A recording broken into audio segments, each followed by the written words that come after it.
Hello，歡迎翻到嚟呢個土炮新聞台，我係 Cat。我係何詩。何詩啊，有冇聽過最近有位女明星叫思明離開咗啊？有，佢亦都係鼎爺嘅前妻，你知唔知啊？知道。所以咧，最近咧發生咗一件好軒然大波嘅事。咁我哋同大家觀眾講一講發生咩事先。係啦，咁女明星思明就喺今年嘅3月21號啦，就因為呢個肺炎病逝咗，就享年74歲。咁因為佢嘅離世咧，就觸發咗一場公開嘅家族風波啊。咁就涉及到佢嘅前夫，咁資深藝員鼎爺啦，同埋佢兩人雙胞胎嘅兒子李永漢同埋李永豪3個嘅。好，事件咧就由呢個嘅思明嘅葬禮安排爭議開始，咁樣咧就迅速咧就變成呢個兄弟之間以及兒子與父親之間嘅公開互相指控喎。咁內容咧通常都係圍繞呢個嘅財產分配啦、照顧、負責同埋呢個嘅陳年恩怨嘅。係啦，咁講少少話思明嘅背景啦。咁佢原名係叫方寶儀啦，出生於1951年12月5日啦。咁根據報道啦，佢喺2022年咧家中嘅意外跌倒啦，導致到頭部係重創，需要接受一個開腦嘅手術。咁經過大約1年嘅治療之後啦，咁佢翻到屋企休養。但係到2026年嘅年初啦，咁咧就因為嘔吐嘅時候咧，有異物就流入肺啦，咁導致到含氧量係急降，咁最終咧亦都係因為肺炎啦而搶救無效啦，咁喺2026年即係今年嘅3月21日咧就離世。咁佢嘅長子李永漢咧就喺同年嘅4月8號就發布呢個嘅新聞，係啦，就公布咧喪禮嘅細節。咁入邊亦都提到咧思明享年係呢個76載，咁普遍嘅報道咧就係同74係有啲出入嘅喎。但可能係虛齡同埋嘅計算啦，咁樣呢個喪禮咧就喺呢個4月22號喺呢個大圍寶福紀念館去設靈嘅，以佛教形式去進行。係啦，咁思明啦，佢有呢個鬼后之稱啦。咁因為咧，佢曾經係擔任過呢個就係有線嘅靈異節目啦，怪談啦，咁自稱有陰陽眼，我細個都成日睇嘅呢個，係啦。咁佢出身於咧係演藝世家啦。咁佢嘅姨媽啦就係叫做夏丹啦。咁佢三姨呢個就大家會熟悉啲啦，劉允啦。咁另外佢嘅五姨亦都好熟悉啦，華娃啦就係黃霑先生嘅以前嘅妻子咁樣啦，係啦。咁佢個女係大家都應該都識啦，黃雨詩啦，一個藝人啦。咁另外佢妹夫咧都係藝人嚟嘅，就係鄧梓峰啦。咁佢本人咧就喺1970年咧考入呢個麗的映聲嘅第5期嘅演員嘅訓練班啦。咁佢同班嘅人有邊個咧？呢個都大家都一定聽過名啦，柳松仁啦、松哥啦，係啦。另外仲有就係麥當雄等人係同期嘅。咁思明鬼后呢個嘅形象咧就好深入民心嘅。咁令到佢真正離世嘅原因咧就係一場意外嘅跌倒，隨之而嚟嘅併發症啊，所以其實真係對一啲年長少少嘅人士嚟講咧，預防跌倒真係好重要。係啊，咁所以就係顯然啦，就係成件事係平凡得嚟，但係有啲無奈嘅。咁公眾對佢嘅記憶咧，就好多時就係停留咗喺銀幕上邊啊，嗰種充滿住神秘感，而且超自然嘅角色。但喺現實中啦，無論係我哋明星啦，或者係普通人啦，最終咧都係經歷要生老病死呢樣嘢嘅。咁呢一種咧銀幕嘅形象同埋呢個現實嘅結局嘅巨大嘅反差咧，就令到成件事最初引起公眾嘅關注時，咁就大家都會帶來一種好額外嘅感觸啊。係啦，咁思明啦，佢憑住咧佢個外形啦，又係即係混血兒咁樣啦，咁加上佢呢個嘅武術嘅根底啦，喺1970年代咧喺呢個影視圈其實係相當活躍嘅。咁入行之前咧已經精通咗馬術啦、空手道啦同埋柔道啦，好犀利啊，係啦。咁一個廣為人知嘅事咧，就係其實佢喺1982年啊，咁就美國影星啦史泰龍係啦，咁就就為咗宣傳呢個電影啦《第一滴血》。咁啊嚟咗香港啦，咁當時咧思明咧係獲邀咧成為呢個史泰龍嘅女保鏢，係啦，係啦，佢亦都咧曾經咧係參與過荷里活電影啦，就神奇奪命針啦。咁電視方面咧，佢喺1978年咧就喺呢個無線電視嘅劇集啦《倚天屠龍記》中咧係飾演呢個叫紫衫龍王啦，亦都係一個好經典嘅角色。我都有睇《倚天屠龍記》，好睇。好，咁鼎爺咧咁就同阿思明喺呢個1970年認識嘅。咁據思明嘅訪問入邊講啦，咁當當時佢係啱啱先入行㗎咋，咁性格就會比較百厭啦，喺個片場嘅時候就會成日俾人蝦。咁而擔任武術指導嘅鼎爺咧，就多次就幫佢去解圍，咁所以兩個人咧就因此結咗緣啦。咁佢哋拍咗拖4年之後咧，就喺呢個1977年結婚。咁婚後咧就育有呢個雙胞胎兩個仔李永漢同埋李永豪2位啦。係啦，咁就呢段婚姻咧都維持咗一段時間嘅，咁就維持咗17年啦。咁但係咧就去到1994年啦，咁就由思明啦就以性格不合咧為理由啦，就單方面就申請離婚啦。咁關於離婚嘅導火線咧，其實咧咁阿鼎爺啦，李家鼎咧曾經亦都自述過就係事件發生嗰日咧就原來係喺思明生日嘅一日嚟嘅。咁咧佢咧就因為有學生啦要約學騎馬，咁所以咧佢就出咗去啦。咁思明咧對呢樣嘢咧就真係覺得唔開心喎，即係自己生日點解個老公出咗去啊咁樣，咁所以咧佢就鎖咗自己喺間房入邊啦。咁當時咧其實鼎爺咧係嘗試過開門㗎，係咁開唔到啦，跟住咧就可能好嬲啦，即係大家都知道鼎爺性格都好火爆㗎嘛，係啦，咁咧佢就太大力啊，咁就話喺個門上面直頭打穿咗個窿，哇！係啦，咁就話咧，從此之後咧，思明就唔再同佢溝通啦。過咗冇耐咧，就直頭提出離婚。咁啊，當然啦，因為呢件事啦，咁阿鼎爺都承認咧，即係當時真係自己係脾氣太火爆啦，亦都視即係呢次嘅離婚咧係為一個叫做一生最大嘅失敗啊。咁即係我相信鼎爺都真係好愛啊思明姐。係啦，咁就離婚之後啦，咁佢亦都即係思明亦都帶翻佢嘅仔仔啦，就移居咗去美國。嗱，咁關於咧生日呢個安排嘅爭吵啦，因為我自己諗啦，如果我生日我嘅另一半陪唔到我，都會嬲嘅，呢個好合理嘅。咁咧就最後就升級咗，就係打穿道門，相繼如就係離婚嘅導火線啦。咁類似嘅事咧，就好多屋企嘅關係入邊咧，其實就亦都有發生到嘅，往往唔係一件獨立嘅事發生，只係好似一個引爆點咁樣啊。咁咧引爆住佢哋長期可能一啲積怨落嚟嘅不滿啊，同埋矛盾。而鼎爺咧，大家都知啦，佢個性格係比較火爆啲嘅。咁同思明咧就對住大家都要嗰種尊重，即大家都可能有佢哋嘅性格啦。咁可能咧就係各持己見嘅時候，就會形成咗呢個衝突啊。所以咧呢一度其實佢哋就話喺一棟牆，係一棟門咧打破咗。其實但喺阿思明眼中咧，可能咧唔係一個窿咁簡單，反而就係一個大家已經彌補唔到關係嗰個窿啦。呢個已經係啦。咁喺呢件事上面就其實見到就思明都好決絕啦，即係單方面提出離婚之餘，仲都即刻帶埋仔仔離開香港移居去美國。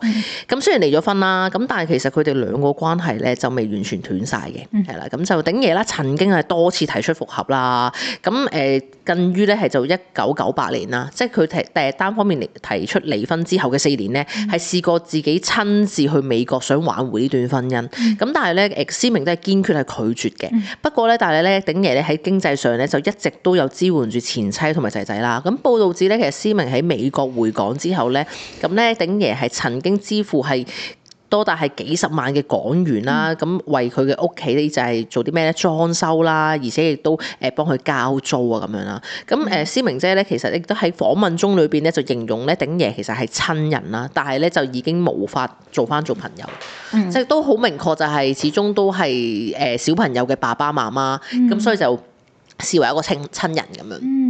好啱啊呢個。所以咧而家講翻啦，思明有2個仔仔啦，就李永豪同埋李永漢嘅。咁佢哋嘅感情生活咧，其實都幾受焦點嘅，因為我好細個時已經有聽過佢哋啲感情生活。咁例如就係次子李永豪喺2001年咧就同香港小姐楊思琦有過一段咧長達9年嘅戀情喎。咁兩人咧就會喺呢個2011年6月就宣布咗分手啦。咁當時咧李永豪嘅爸爸咧阿鼎爺咧就係陪同。即係一齊就去見呢個記者，咁嗰陣時就情緒崩潰咁喺度喊啦，就矛頭。個仔情緒崩潰啊嘛？係啦，大家係啦，個仔情緒崩潰喊啦，就話矛頭指向阿楊思琦，就話佢貪錢移情別戀，唔叫佢咯。係啦，咁就即係都過咗好多年之後啦。呢單新聞我都睇過好耐之前。我記得都以前係。都幾轟動，係啊，仲係我記得鼎爺好似直頭係喺啲記者面前係鬧噶嘛，真係都幾惡噶。同埋我覺得對楊思琦好大影響，因為我問新聞，我係幾中意楊思琦嘅以前。佢好似係因為呢件事都有少少形象插水嘅，插咗好多啊！佢冇咗好多 fans 啊，因為我以前睇《最長時期》㗎。哦，但係自從我哋因為真係好一面倒啊，即係咁樣我哋會信咗喊嗰邊咯，咁變相。嗰陣時點解我就冇再支持梁思琪咯？係啦，呢個係前 fans 所講啊。好啦，咁啊，直至多年後啦，咁其實即係佢哋李家啦，其實都爆發內部嘅一啲紛爭啦。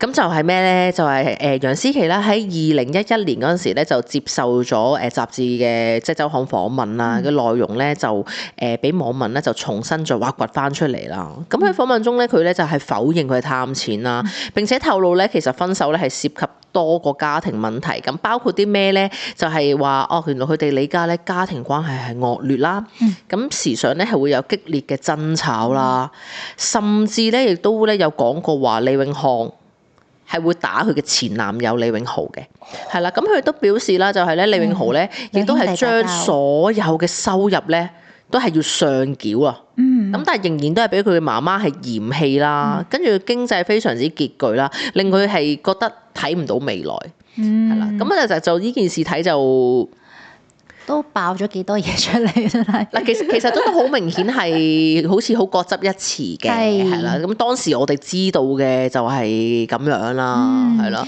咁所以楊思琦事件咧，其實係一個好典型嘅公關災難啊，係啦。咁樣咧喺2011年咧，李家父子咧就以一個受害者嘅姿態咧，就去開呢個記者招待會，咁成功咁樣咧挽回翻呢個輿論啊。咁楊思琦當時咧嘅任何嘅解釋啦，都好似就因為佢哋兩父子做咗好多嘢之後咧，就好似冇晒用咁樣啊。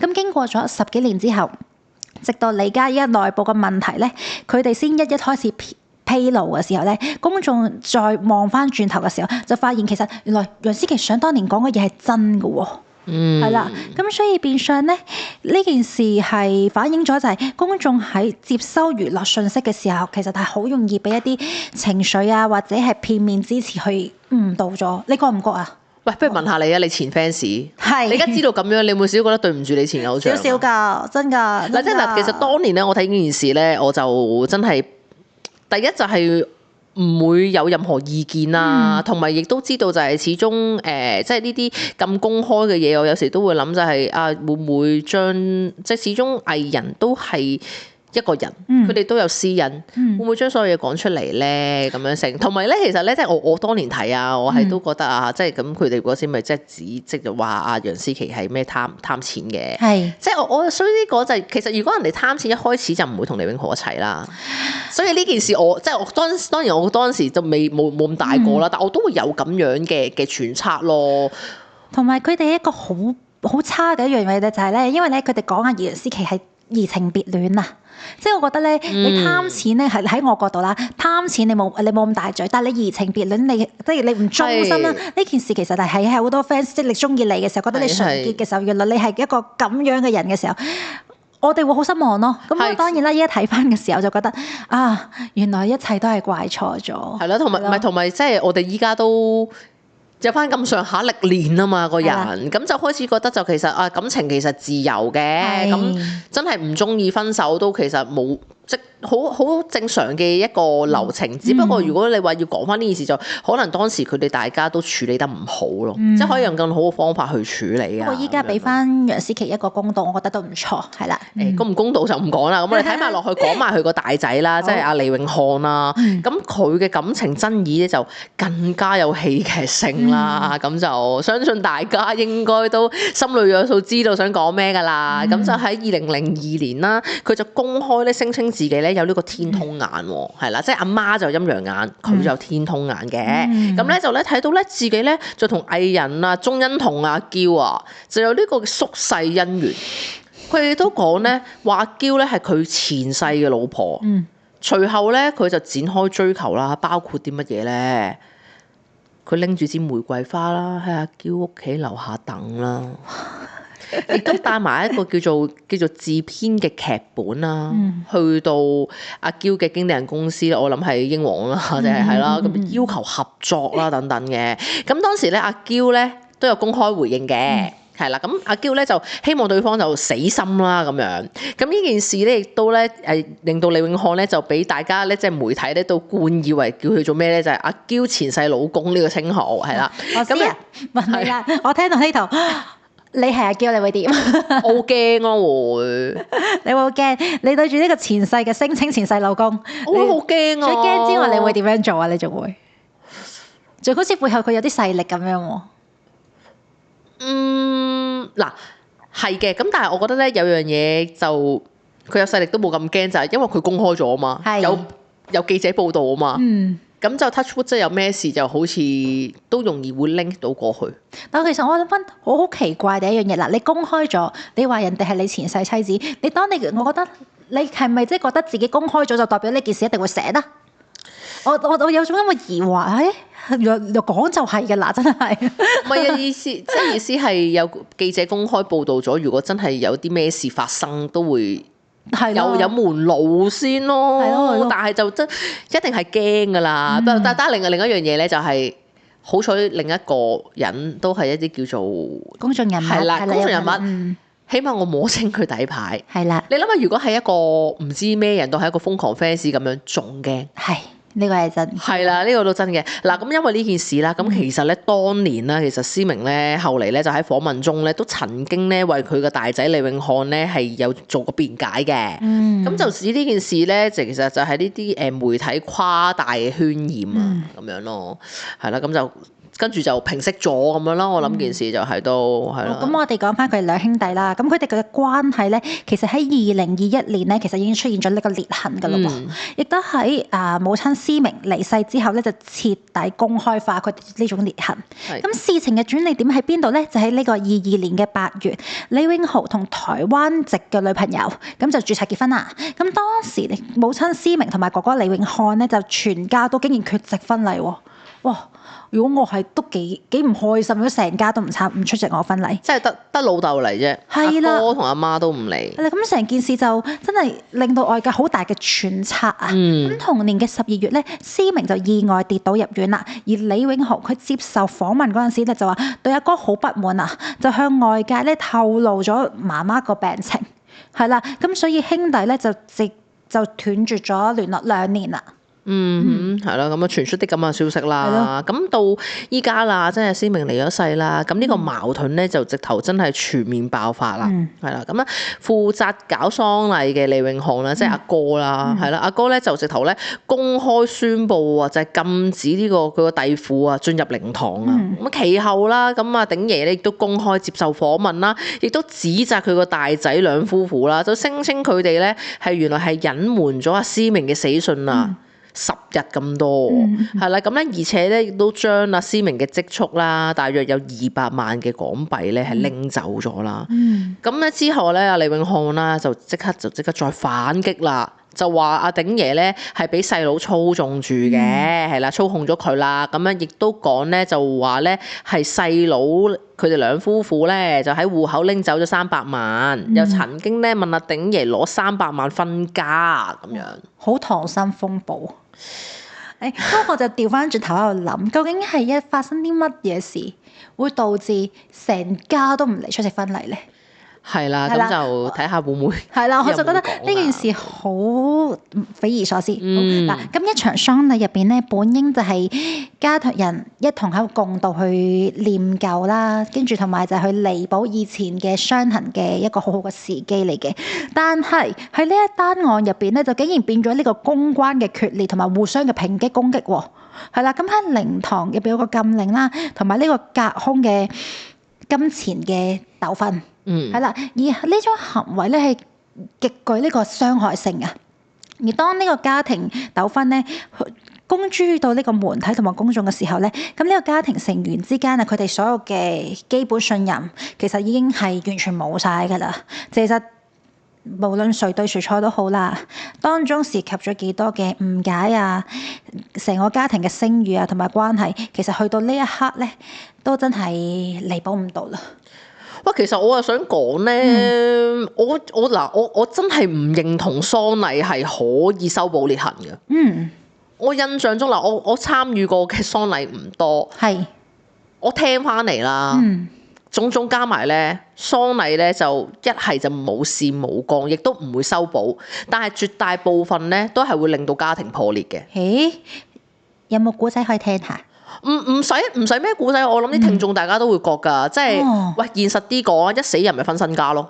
哦，又係喎，其實依家都係啫嘛，係喎一有錢就係咁噶啦。咁你講緊話冇事冇幹嗰啲家庭係咩咧？就係本身屋企唔係特別有錢嘅咯，咁咪唔會有咩決裂咯。你試下是但一個有錢嘅，有多少少錢嘅過身咧就。我真係聽十單有9單都係會咁樣。你咁樣講起我都覺得係咪啊？嗱，我唔知啦，定係可能因為係關於錢，就啲人就特別會可能想揾人呻啊，揾人講我要點處理，而咁樣容易即係傳入外人嘅耳裏邊啦，亦都有呢個咁嘅可能性啦。但係就我就即係。要我印象中記得就好似大部分都真係會咁樣嘈咯，咁樣係啦。咁錢啊嘛，錢好緊要㗎，係咯，每個人都係啦，資本社即係資本主義㗎嘛，冇錢唔得㗎呢個世界上。係啦，嗱咁就呢單咁嘅家族風波啦，咁當然真係引起咗即係香港媒體都廣泛報導啦。咁普遍都係以即係好似我哋啱啱咁講啦，爭身家啦，咩豪門恩怨啊等等嘅一個戲劇化角度去切入咯，呢啲啱講溏心風暴咁樣啦，係啦，咁呢啲輿論嘅反應咧亦都係相當之兩極嘅。咁大部分網民啦都會覺得就係哇，其實阿鼎爺都有翻咁上下年紀啦，咁再加上其實阿李永豪啦，即係細佬咧，其實喺鏡頭面前嘅情緒表現咧，其實都係傾向係同情佢哋兩父子嘅，亦都係譴責阿長子李永漢係不孝啦。咁但係亦都有部分意見咧，就係話啦，哇，其實家庭嘅內部事務，即係內部嘅事務複雜啦，其實外人咧係唔應該單憑一啲叫做單方面嘅説辭咧就下判斷嘅。咁成件事入邊啦，亦都令人哋就聯想起咧，即係香港嘅演藝圈啦，過去其他嘅名人家族啦，例如有邊個咧，咁大家就一定就諗起阿妹姐啦、梅艷芳啦，係啦，單太經典啦。係啦，咁因為一個遺產啊、啲家庭問題咧，即係由不斷係直頭係搬上呢個公堂嘅案例啊，咁樣。好，總結啦。咁由思明喺2026年離世開始，咁就回顧翻佢同阿鼎爺呢17年嘅婚姻入邊啦。到兩個仔咧，依家各自為咗自己嘅利益同埋感情去爭議啊，最終造成呢個兄弟決裂、父子失和同埋呢個完全公開嘅局面啊！呢件事嘅核心咧，離唔開就係頭先我哋所講嘅錢同錢啦，同埋溝通失效，同埋佢哋長年累月積咗落嚟咁耐嘅家庭矛盾，係啦。因為藝人嘅逝去，最終其實都成為咗一面鏡啊！就係反映出咧一個明星家庭入邊嘅內部嘅愛與恨啊，同埋呢一個親情同利益之間複雜嘅事情咯。其實咧，即係呢種咁樣嘅叫做家事啊、爭家產啊，都可以話叫做。我諗就其實香港，我覺得每日都會發生緊嘅，只不過就咁啱，真係今次呢啲係即係一啲藝人啦、一啲公眾人物啦，所以就搬咗上嚟，好似做咗一個新聞咁樣啦。咁但係其實即係呢啲家事啦，咁樣擺到上嚟，即係好似變相就好似好複雜。但係我相信啊可能有好多我哋唔知道嘅家庭咧，都係更加複雜都有。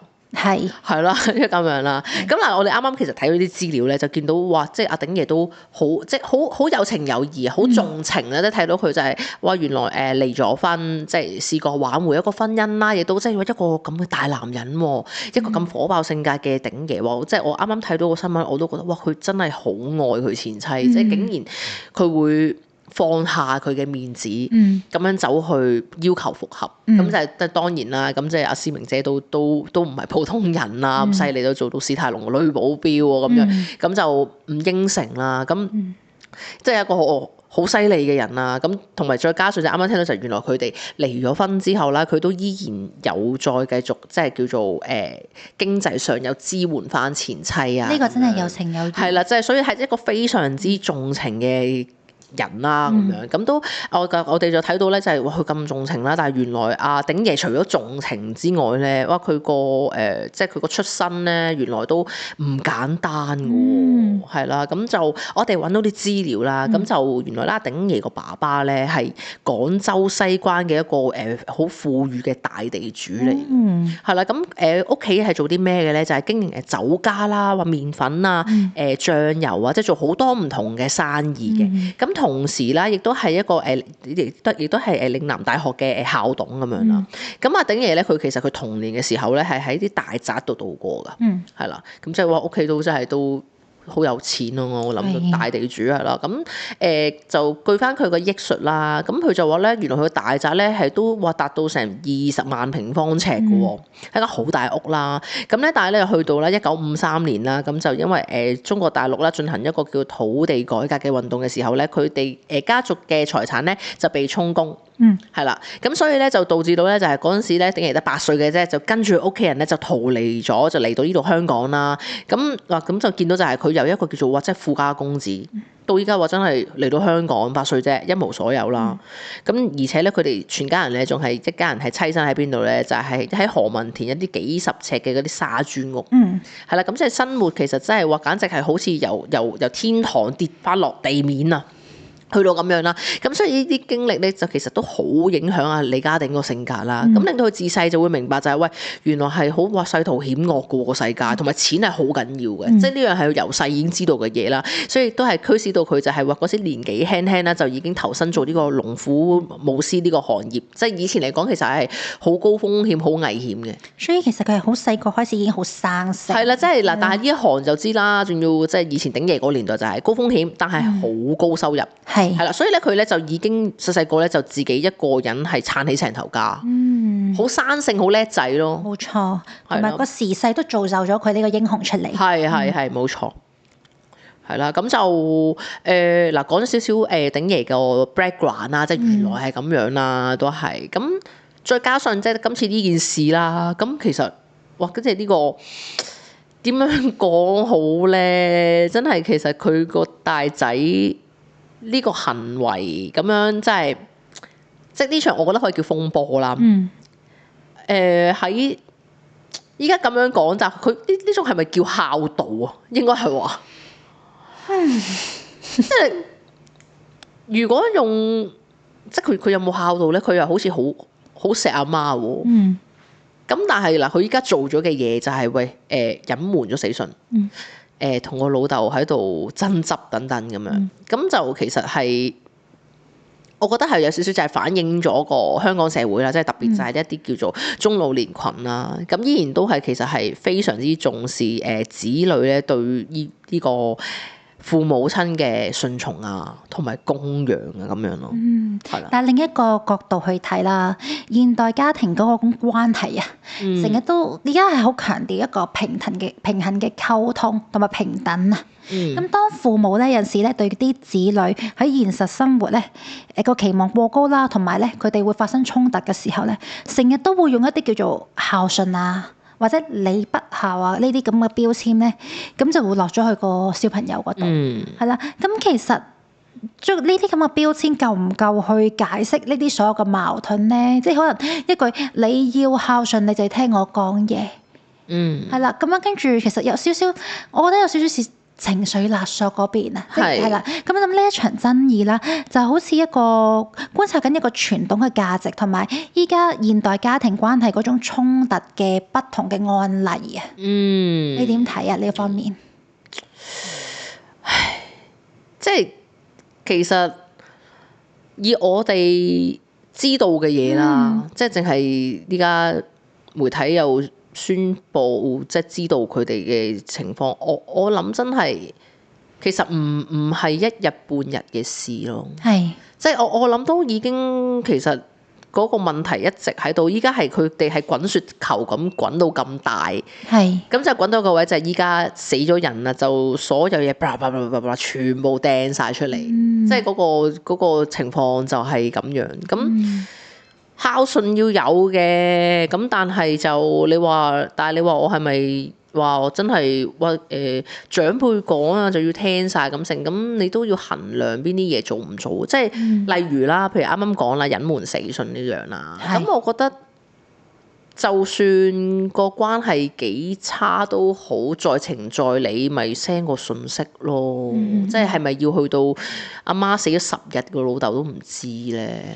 即係都應該要知道啊嘛。或者你唔想通知嘅咪，其實大家公眾人物，我諗佢哋有 common friend 啦，同事都有啩。即係大家都係以前係喺無線度做嘢噶嘛，咁樣咁咪叫人幫手講咯。因為我哋睇就係見到就係其實依家講緊係唔止阿鼎爺同埋細佬唔知喎，係即係睇新聞係其實係連即係啱啱要提嗰啲藝人，即係譬如阿鄧子峰啊，即係呢啲妹夫啲全部人都唔知喎啦。咁呢樣嘢我就覺得係好似係有啲過分啊，係有啲過分啊，真係。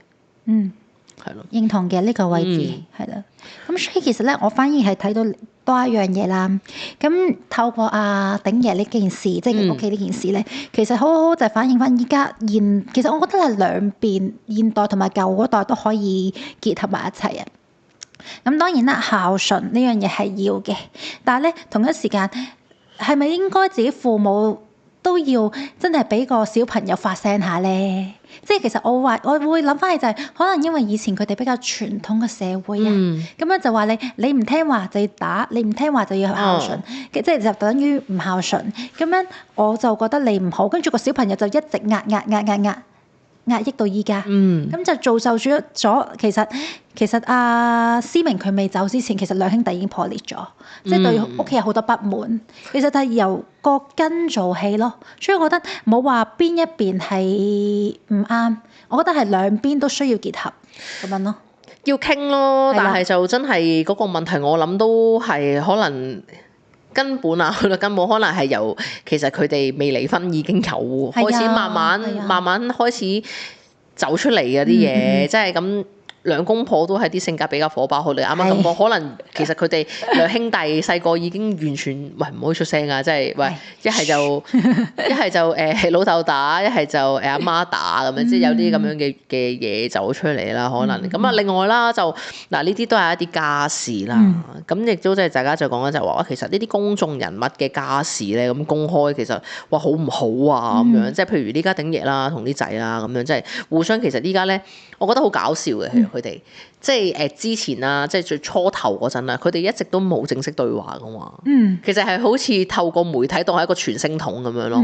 即係我同記者講咁，跟住就另一啲就係喺記者口中聽翻嚟係咁樣啦。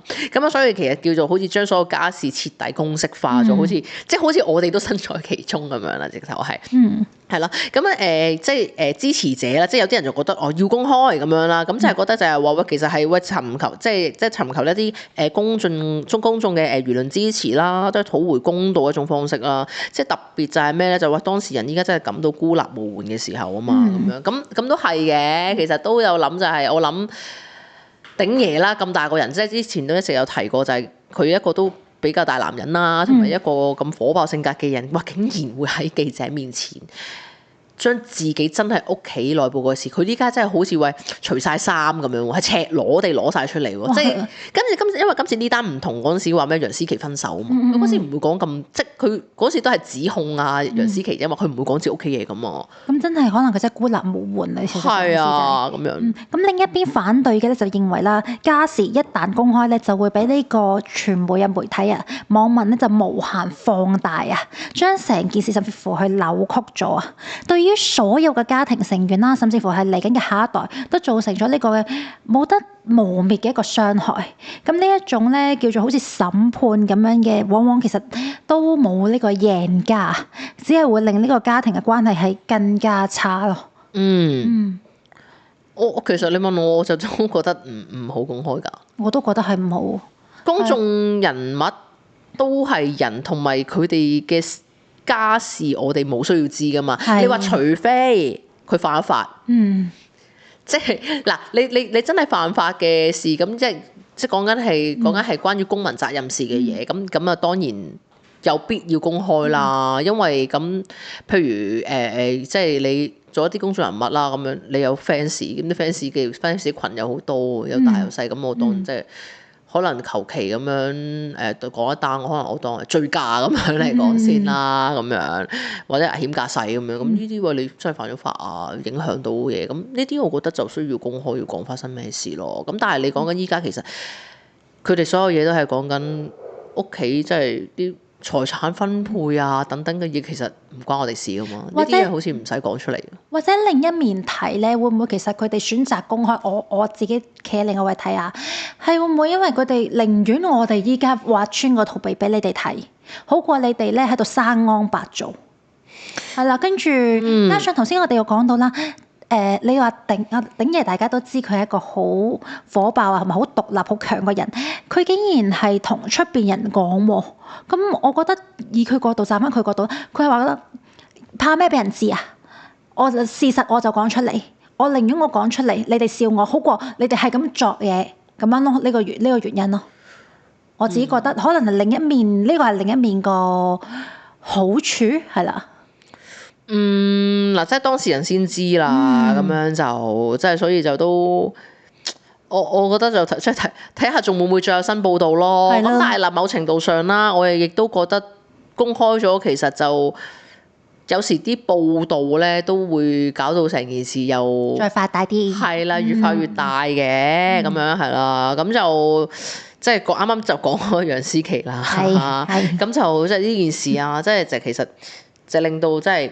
楊思琦即係而家成日分咗手10年㗎啦，原來都已經係啦，即係咁多年啦，咁就因為依家佢哋李家啦內部矛盾啦，而就被一啲嘅輿論平反翻啦，咁就其實喺呢件事裏邊咧就會衍生咗，就係話原來娛樂圈嘅新聞裏邊咧，公眾嘅第一印象啊，同埋長期形成嘅觀感咧，其實都未必係事實嘅全部啦。咁啊，最初嘅敘事權啦，往往都係由咧比較強勢啦，或者係識得利用媒體嗰一方去主導啊，係啦。咁呢個案例其實咧，亦都提醒咗我哋啦，就係喺任何看待啲任何名人嘅緋聞啊，同埋一啲糾紛嘅時候咧，就真係要即係保持住一個審慎嘅態度。就唔好咁早下定論啦。咁因為咧，其實時間啊同埋後續嘅事件咧都會有發展嘅。咁有時咧就真係會殺你一個措手不及。所以我睇完呢件事，我都戥佢幾唔抵啊！10年啊，俾人哋鬧咗10年啊！佢咁，我覺得佢即係呢啲年期就可能會受咗一啲不必要嘅輿論啊，或者即係俾人有啲惡意嘅批評啊，或者點啊。但係就我覺得都好彩在就係，起碼佢當年都真係離開咗啊，冇嘥咗啲時間啊。依家捲入，如果唔係依家捲入過去嘅，可能係係啦，即係話咁可能唔俾入靈堂嗰個，可能係佢都唔出奇咁樣係啦，咁啊就係啦，咁啊假設性啦咁樣咯，係啦。咁如果嗱依家就。如果係咁樣啦，嗱即係嗱咁啱提咗思明姐有陰陽眼㗎嘛，咁即係佢相信有鬼神㗎啦，係啦嗱咁如果哇相信有鬼神，咁佢應該都係知，即係我諗下佢應該係會有個嗰啲，即係佢有能力啊，佢會知道自己可能話真係按時辰到啦咁樣，而知道話兩個仔依家。咁即係嚟緊，可能即係嗰啲人哋話咩啊？臨終前入嗰啲走馬燈啊，咁樣係咯，可能走馬燈，人生走馬燈，跟住再話原來直頭佢有個能力係犀利到死啦！我會fulfill到佢哋之後有機會係哇要鬧交喎，滿城風雨喎，搞到係咁你啲客，你有冇啲咩去化解佢哋嘅心結？即係同個仔講係啊，哇！幾難諗啊！好難諗啊！因為你知唔知我諗到咩？我第一日行，我會想塞翻落佢哋，將佢哋塞翻落個肚度先，唔好閂住，閂住，你落翻落我肚度先，跟住我再重新教過點樣個心結啊！或者如果我係佢啦，咁或者嗱，我問你啊，我換轉個問你，係依家已經去到咁樣嘅狀況，你依家係個鬼魂，你見到佢一搞到咁啦。你會做啲咩？即係唔好講話係臨終前啦。哇！咁我會做啲好多奇怪嘢嘅喎。例如咧，我會報夢啦。我會報夢啦，話嗱，你記住啊，你如果再落去嘅話係咁樣嘅話，兩邊都講，你哋下一代就咁，即係嚇佢哋咯。咁我覺得冇老豆會想自己嘅下一代會衰噶嘛。咁因為勸就冇可能勸㗎啦，話同翻個細佬阿哥去和解，我要嚇佢哋咯。係啊，咁思明佢係鬼后嚟噶嘛，咁佢絕對有呢個能力去做呢件事。係但我會係諗呢啲嘢咯。喂，如果係咁樣嗱，真係講報夢啊，可能我係報夢翻俾阿鼎爺先。我會等佢釋懷先咯，因為而家得佢一個人撐緊，老實講。更加要報夢俾佢咯。係啊，要啊，我想會佢要釋懷咯。第一個應該係要報夢俾佢先咯，一搞到咁樣，即係同埋其實我哋都睇到啲新聞就即係鼎爺都真係都有翻咁上下年紀，睇到佢好憔悴啊，即係個人都冇乜精神啊，即係都希望佢即係快啲都回復翻佢嘅體魄啊、精神啊。冇錯，係啦。嗱，好啦，到我問你啊，嗱，如果你係當年嘅思琪妹，係咁樣咧，依家俾你家呢個壓力啊，同埋呢個外界指控啊，你會點樣公開反擊，定係你選擇都係唔講住啦咁樣啊？即係如果當年嘅自己啊，係啊，即係去翻嗰個時期，當年話你貪錢，你移情別戀，即係嗰一刻，你俾人哋咁樣話，其實都係冇嘢好講噶。即係佢哋嗰陣時嗰個勢力大到咁喎。但係你唔講就代表你係默認噶咯喎。咁清寫自清啫，其實我相信佢當年都係咁嘅心態嘅。同埋你嗱，其實同埋即係我覺得一個好簡單嘅原理就係人哋要信你就會信你，佢唔信你嘅，你解釋幾多佢都係當你掩飾。